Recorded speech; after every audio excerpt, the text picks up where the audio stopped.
Hey guys, it's Will from EDM Tips. Today we are going to look at auto-tune and how to use it properly. I'm going to be using the Waves Auto-Tune Live plugin, but there are loads of different ones you can use. There's Antares Auto-Tune, and there's a bunch of free auto-tunes as well, which I'm going to link to below this video. So in a couple of minutes we will be going from a performance like this to lovely sweet vocals that sound like this.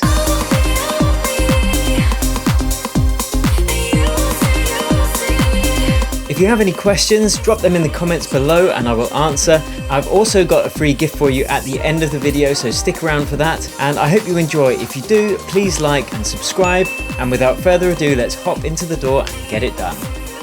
Okay, so let's get to work. For this, we are going to use the Waves Tune Real Time. It's very simple. It looks complex, but it's actually pretty simple.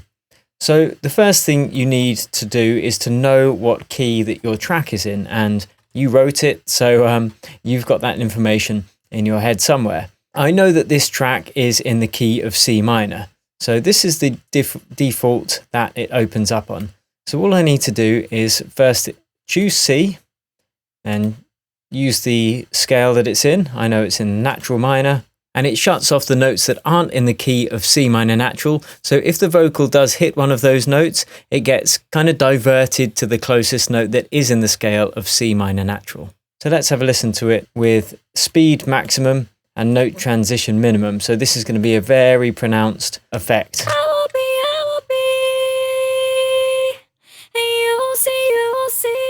You hear it's got that shares I believe kind of effect, or that T-Pain effect.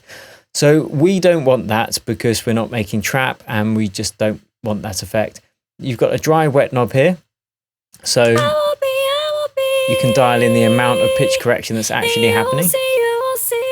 But we're going to leave it at 100%, and we're going to make the note transition when it jumps between notes slightly smoother by increasing the milliseconds. And we are going to increase the speed that the effect comes into play. This is kind of like, I guess, the attack control in a compressor.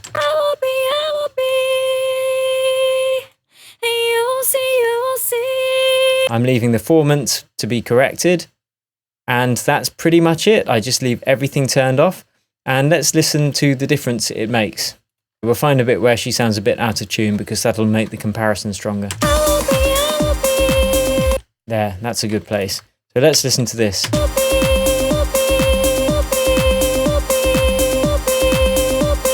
So this is off and on.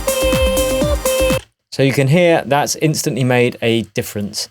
And you have to go through every kind of phrase, and some of them might not need so much pitch correction, and then you can actually automate these values in your DAW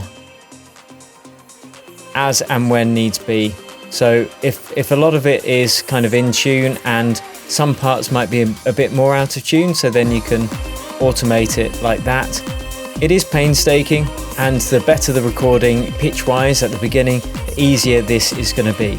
And you'll probably have to do a little bit of that on most of the tracks. And there you have it, guys. I hope you enjoyed. Ask any questions in the comments below, and don't forget to download my free gift below this video. Until next time, cheers and happy producing.